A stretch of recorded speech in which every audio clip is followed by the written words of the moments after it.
Hello, and welcome to another episode of Paranormal NL, a place where Newfoundlanders and Labradorians can talk about their paranormal episodes from here and anywhere else in the world.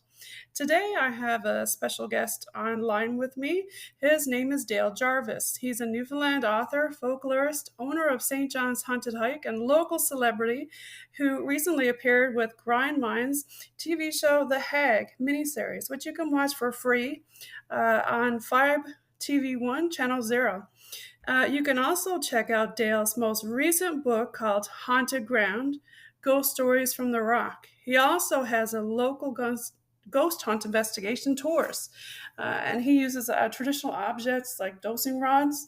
Welcome. Thank you. We're really glad to have you on here. You know, today was a busy day. We recently had a bunch of folklorists on here. So we had Katie Crane on. Monday, I'm going to have Dr. Holly Everett from MUN. We're also going to have John Mallard on this weekend, and we had a local ghost hunter on. So it's a busy weekend. Excellent. Yeah. Glad to have you. So, Dale, tell me what got you interested into doing folklore, and in particular the haunted hike. Well, I've always had an interest in, I guess, spooky stories and folklore and mythology ever since I was a little kid. You know, I grew up and loved reading about all that kind of stuff. And the haunted hike came about. I was actually on vacation in the UK, and I had gone on a ghost tour there in the city of York. And there was this fellow dressed all in black who took us through the dark streets and told stories about the old city. And I thought, I could do this. And I came back home and did some research and pulled the tour together. And never really thought that it would turn into as big a thing as it did. But all those years later, here we are, and the haunted hike is still running, and I'm still researching and writing ghost stories. You know, Dale, I think it's great that you do this because, when you think about the paranormal, people are kind of shy. They don't want to tell their story because they don't want to be pointed at and say, oh, well, she had a ghost experience, or, I heard this. But Newfoundland is really traditionally based on a lot of oral hand-me-down folklore and urban legends. Yeah, absolutely. It's a great place to do the kind of stuff that I do. And you're right. We have this great oral tradition and lots of local legends.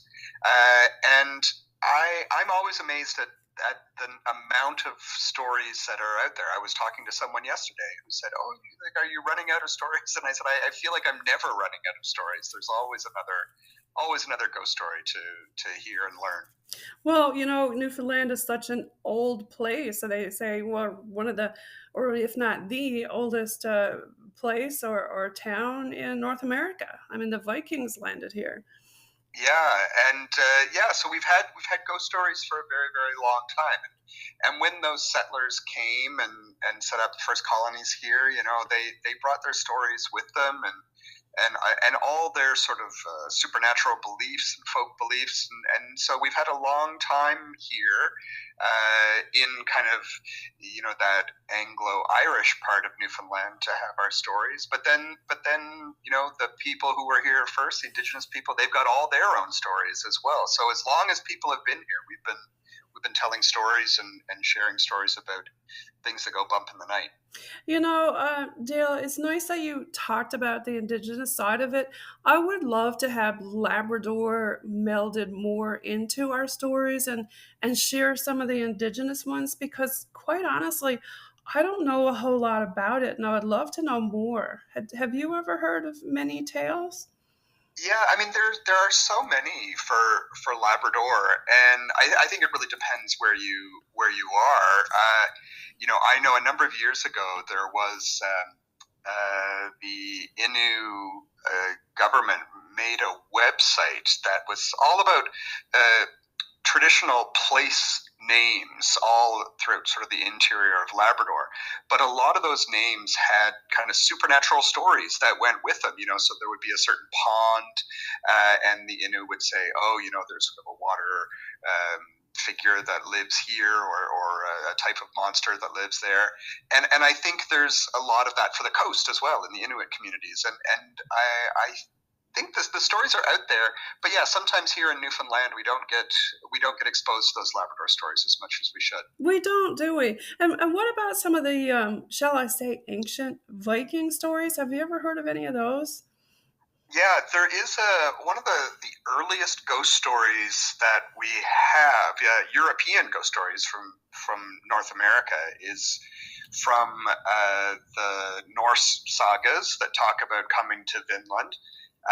And there's a story about a man by the name of Thorvald who was killed here in the New World, and they were kind of preparing his body, and he sat up. His corpse sat up and spoke and talked to the people in the room, and that story, is one that's over 1,000 years old, and it is part of this ancient tradition of ghost stories. So that's probably one of the oldest European ghost stories that we have in North America, and it possibly happened here in Newfoundland. That's a really good story. Now, do you have any bucket list places or stories that you would hope to hear or find out about? Oh my gosh, I'm just always interested in any kind of local story. I'm always curious about local legends, and gosh, that's a really good question. I mean, I love exploring Newfoundland and Labrador. I'd love to do more stuff in Labrador. I think that would be incredible. Um, I would go anywhere, and then when I do travel, when I travel outside the province, I'm always curious, and I love going on ghost tours in different places, and because I think you get a little bit of a different sense of the history. Before the pandemic, a little bit before the pandemic, I was in Edinburgh in Scotland and went on a couple of ghost tours there.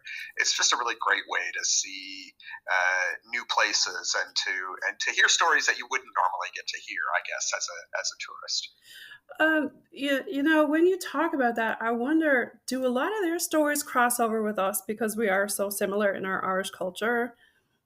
Yeah, I think there are certain similarities, and sometimes I will hear stories here in Newfoundland that are very clearly more like legends. Like they have characters that are found in other places. One of the stories that I've been researching for the new book that I'm writing on ghost stories is about what in Ireland they would have called a bibe, and that's kind of a word. I think we're more familiar with the word banshee, but in certain parts of Newfoundland it was called the bibe, which is an old Irish word for a kind of a spirit, a figure of a woman who would give a warning of someone's death. So I'm writing up a story now, doing some research on a story from St. Vincent's, kind of bottom of the Irish loop there, about a couple different houses where they would get warnings of people's death. They would hear spirits coming in and clattering up the stairs at the time of someone's death. And one of the women who told this story said, "Oh, this was the spirits coming to collect people's souls." Oh, well, when I think of Banshee, I think of the sailors, and they hear and tell tales of the mermaids being Yeah, banshees. and we do have some mermaid stories from Newfoundland. Not a lot, but there are some. There's a really famous mermaid story for St. John's Harbour. Sir Richard Whitburn, that's who the town of Whitburn is named after, was here in 1610 or between 1610 and 1612.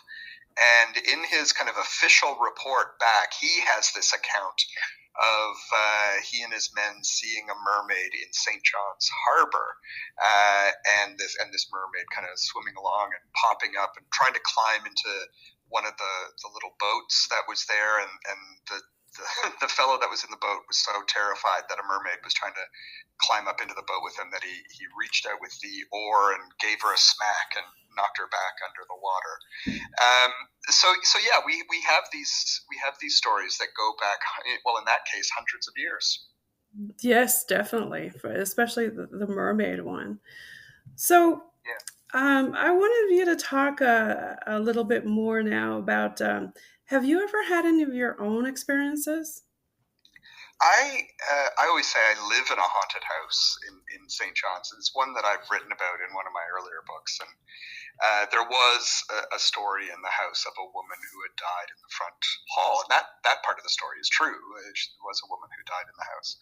And so when things go missing in the house, we ask for the spirit to bring it back. And what is quite remarkable is that it does work. If I lose my keys, I'll say, give me back my keys, and the keys will reappear in some strange place.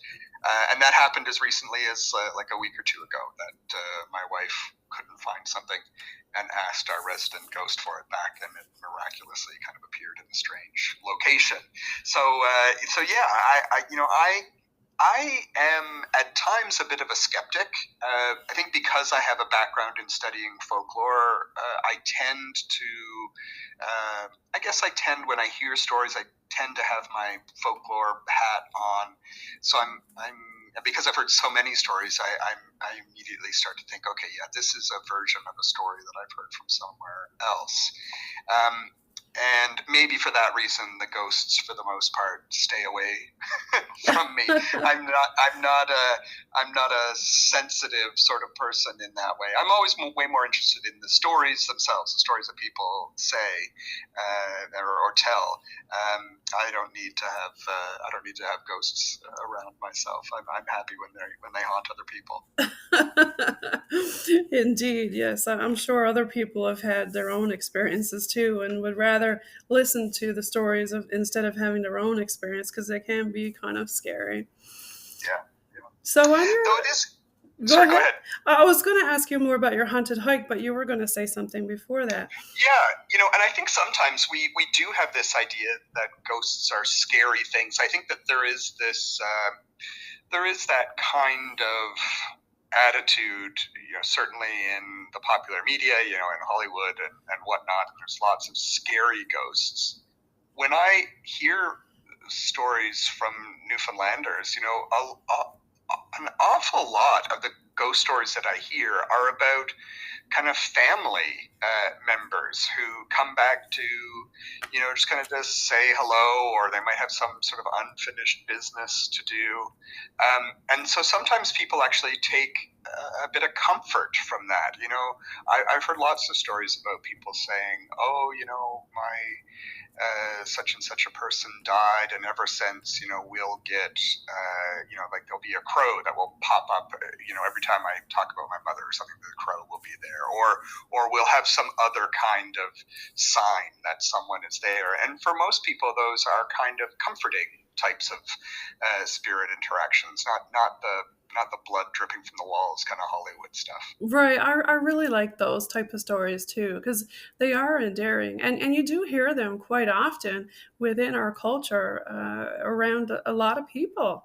They say, yeah, oh, before Nan passed away, something happened, and the next day, oh, sure enough, she did. But then somebody would say, well, I already knew. Well, yeah.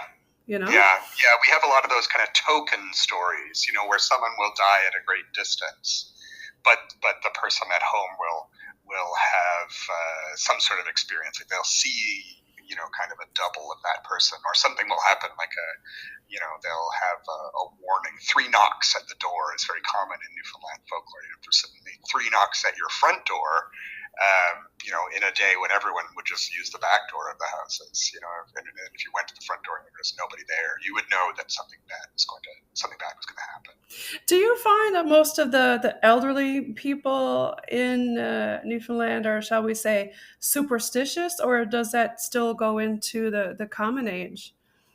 I still think people are superstitious. I know lots of people who are younger.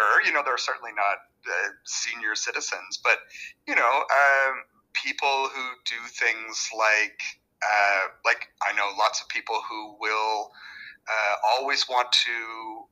If they enter a building, they always want to walk out back through the same door. Yes, yes. or people in certain regions of the province, if someone sees a crow, like they'll cross it out with their finger. They'll make a little sign of the cross to cross it out.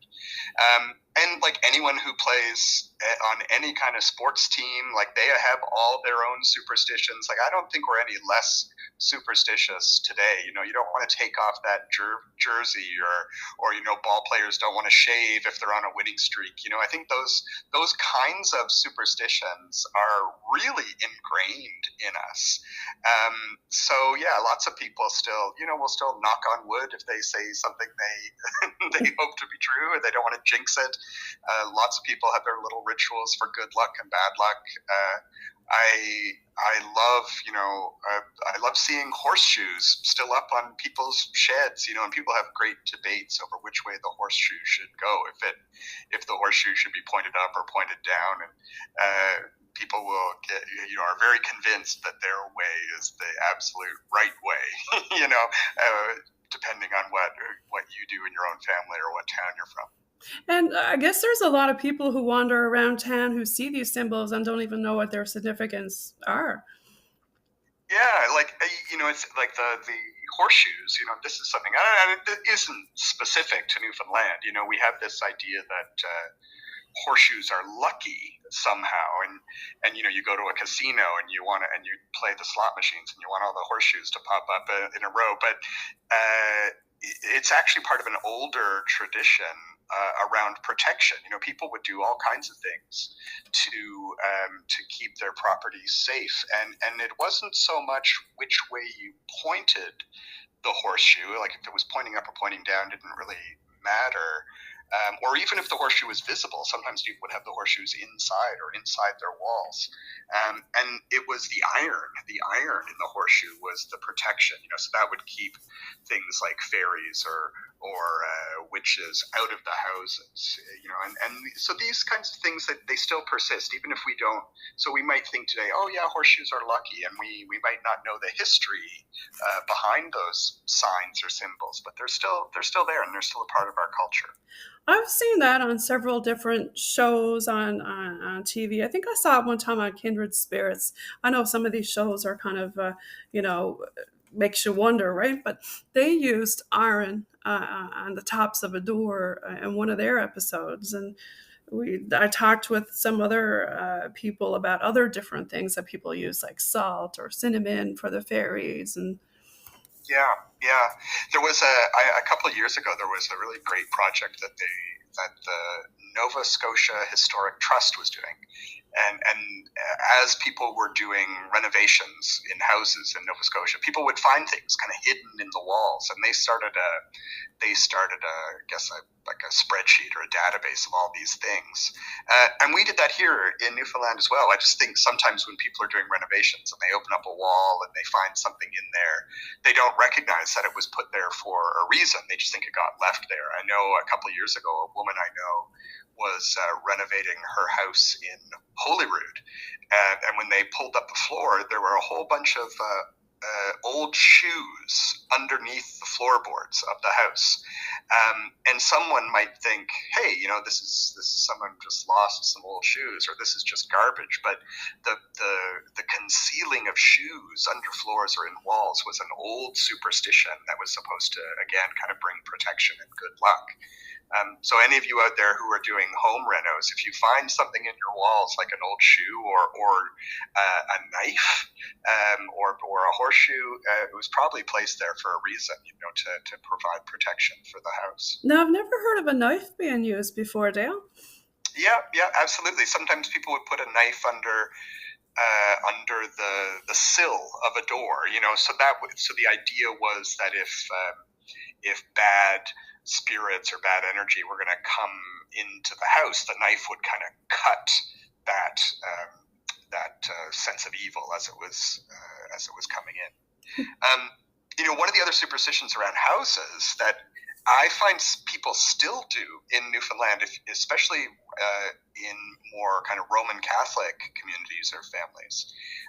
If you're having trouble selling your house, you can go to like a religious store and buy a little statue of Saint Joseph, and if you bury Saint Joseph under your front step, you'll sell the house, because he's the patron saint of carpenters, and so he'll bring good luck to your house sale. And I have a friend who, when she was selling her house, she went and got her little image of Saint Joseph and put him under the doorstep, and sure enough, her house sold. So you can actually still do that today. People buy little Saint Josephs and use it, and we don't really think of that as being superstitious in a way, but it is kind of related to some of these older beliefs, just about how we protect or enhance the world around us with little magic items. No, I haven't heard of that one being used before. That's a good one to know.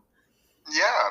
Well, it is one of those things. Like, if you grew up in a Protestant family, you probably never knew about that, using Saint Joseph that way.